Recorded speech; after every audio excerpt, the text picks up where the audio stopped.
Heroscape is back, and there's a literal plethora of new units and factions to explore. A what? A plethora. We got crazy cyborgs, burly bears, disparate pirates, and even a squirrel with a gun. And yet my heart pines for something a bit more classic. While I do love many of these new factions and I'm happy that they were added to the game, I feel like some sort of the iconic Scape factions that we know have been thrown to the wayside, with nary a mention or even a callback. These classic factions define my early childhood play experiences and really sold the spirit of Scape to me. You could say I'm a prototypical Gen 1er. I remember buying the original Master Set off the shelf of Toys R Us, which, may I remind you, doesn't even exist anymore. While I do love many of the new factions, I believe that'd be great for Heroscape to go back and revisit some of the old ones, offer units that fill different roles for their respective groups, whether from lore or actual gameplay niches, or more importantly, because I think they're just kind of cool. After a bit of brainstorming, I narrowed it down to 5 specific concepts I'd like to see in the game. I contacted my sister, an artist in her own right, and did some art training, painting up this awesome dragon in exchange for some equally awesome sketches, which will help accentuate my ideas as I go through this video. I mean, what's the point of having a YouTube channel if I don't get to stand up and make a top X list every so often? I mean, that's the best part about it. And without further ado, let's roll that intro and look at my top 5 classic Scape concepts I love to see added to this game. The Heroscape elves have a surprising amount of lore. Across multiple units, we get a tapestry woven of dynamic worlds with different ages, strong motivations, and unique sex. What always caught my attention were the stories of the elven wizards.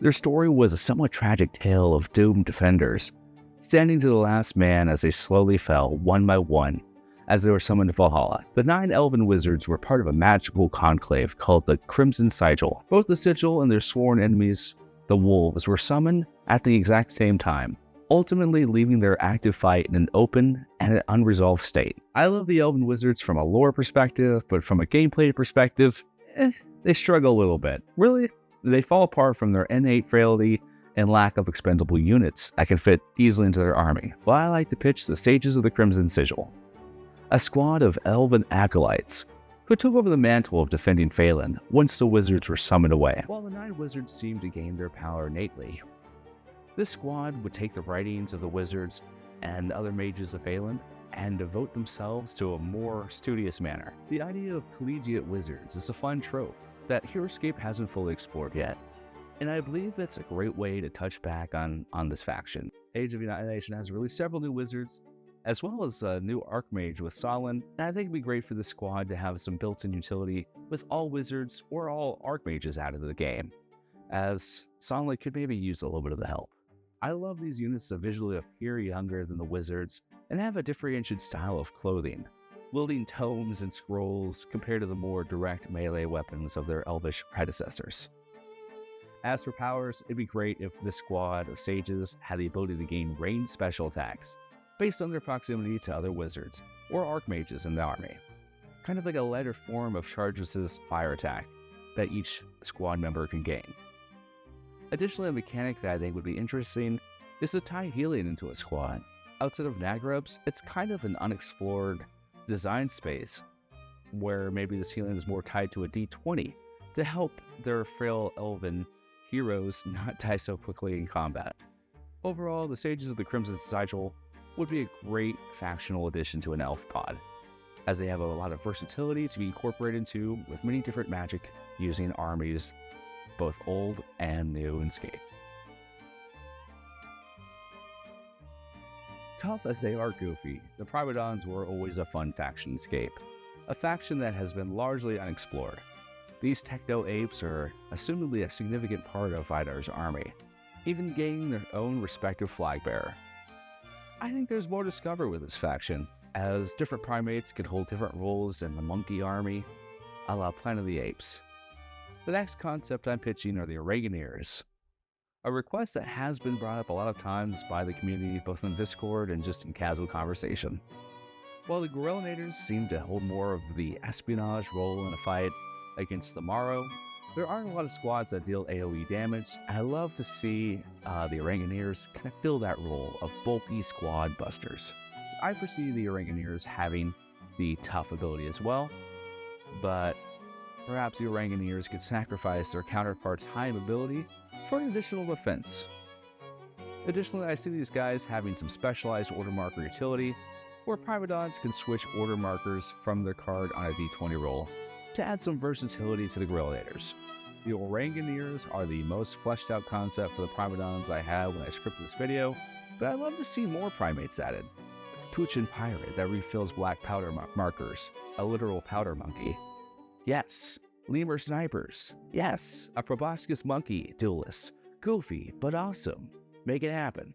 While the Guerrillanators are not entirely competitive in modern settings, I must admit the main reason I want these Oranguneers in an army is not for their potential mechanical boost to the Primadons, but because, simply, they look cool.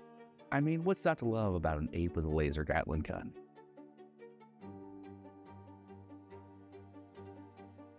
Now, there are some who say we have too much Marro already.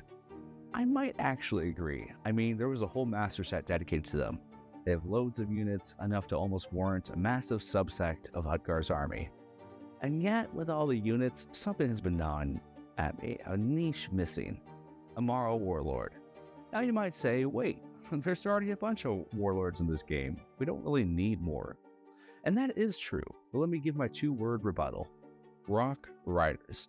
There's no nice way to put this. The Rock Riders are pretty bad. They are originally grossly overcosted and still to this day struggle to maintain viability even in competitive pricing. Why is that? Because on paper the Rock Riders have some great abilities. Basic bonding and incredible damage output.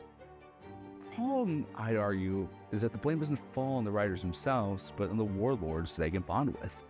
Nekoxa, while tanky, is a bit slow and struggles to keep up with the fast-moving targets. Berxa, while fast, is far too frail and should avoid being engaged at all if possible. A new Marro Warlord would be a welcome addition to the Annals of Scape, a unit which I'm calling Jax No Ra. Ideally, this Warlord would boast both speed, high life, and a bit more defense so he could stick around. Some of the worst squads of Marro are classified as hunters, both their Grudge and their Grogs. It would be great for this Warlord to give them a bit more staying power. I imagine the Warlord has a psychic field he employs to protect the hunters, only if they prove themselves worthy. Exemplified as a d20 ability, perhaps some sort of auto-wound ability, like a Goring Charge. I imagine Jax No Ra was a Warlord created after Nekoxa's initial summoning. It was crafted to be more brutalistic and menacing compared to his contemporaries. While this art picture has the Warlord riding a similar skeletal horse of Berxa, later thought I actually kind of like the idea of this thing riding a kind of a giant skeletal bull to better distinguish him from his other Warlord counterparts. With Bachburna now wearing clothing, I think the door is opened up for a Marro to wear a cape. This one I envision being made out of Guerrillanator fur. It's a bit grisly, a visceral reminder of this unit's ongoing war with the Guerrillanators. A true terror to continue the time-honored faction of the Marr. Continuing the thought of factions that really don't need units, but I would still like to see. Next up we have the Orcs.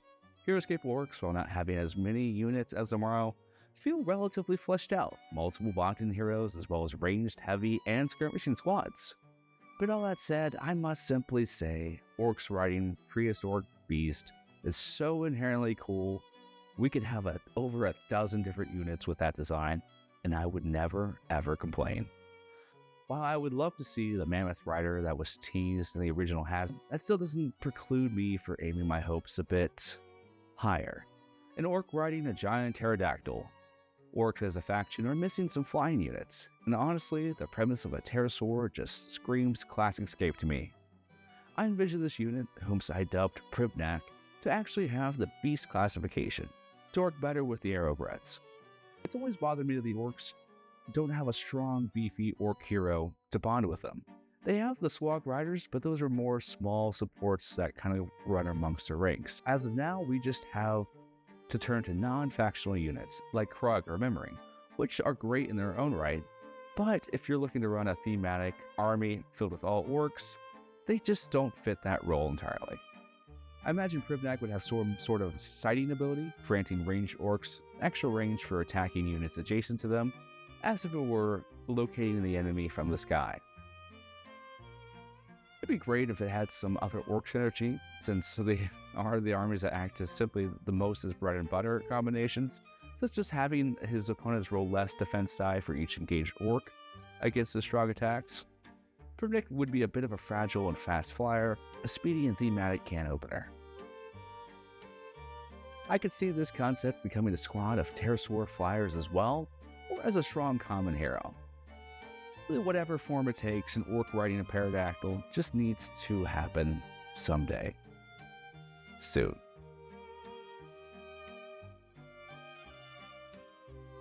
I've always been intrigued by Wosaga, the snake-like hive lord and her accompanying bio. It implies the Marro are crafty gene splicers, mimicking the traits of the vipers. I've always wondered, what provided the genetic basis for the giant snake-like creature?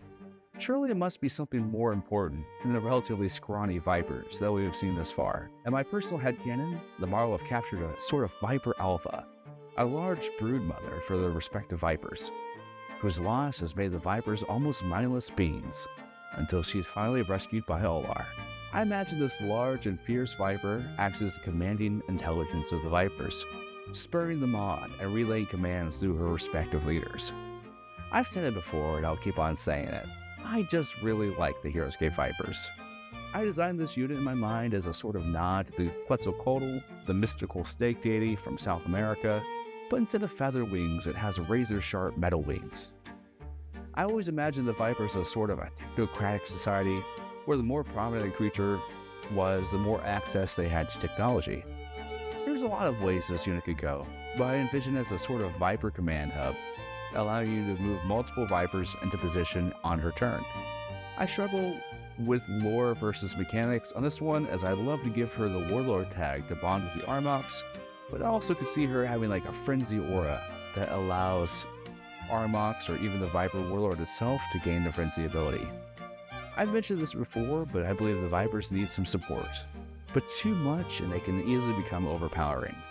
But a Viper Alpha with a tiny bit of tuning ideally would be able to better support all Viper types, both existing and whatever else may come out in the future, allowing them to slither from the bottom all the way to the top. And there you have it, my pitches for some classic styled units to make their grand return back into Heroscape. I'd love to hear what you think of these units. Are there any that you'd love to see become official someday, or am I off the mark on some of these suggestions? Of course, everyone is entitled to their own form of nostalgia, so I'd also love to hear what classic factions you'd love to see get more units. Heroscape is a great game, filled with endless possibilities, and here's hoping the future of the game still brings us a bit of what has come years before.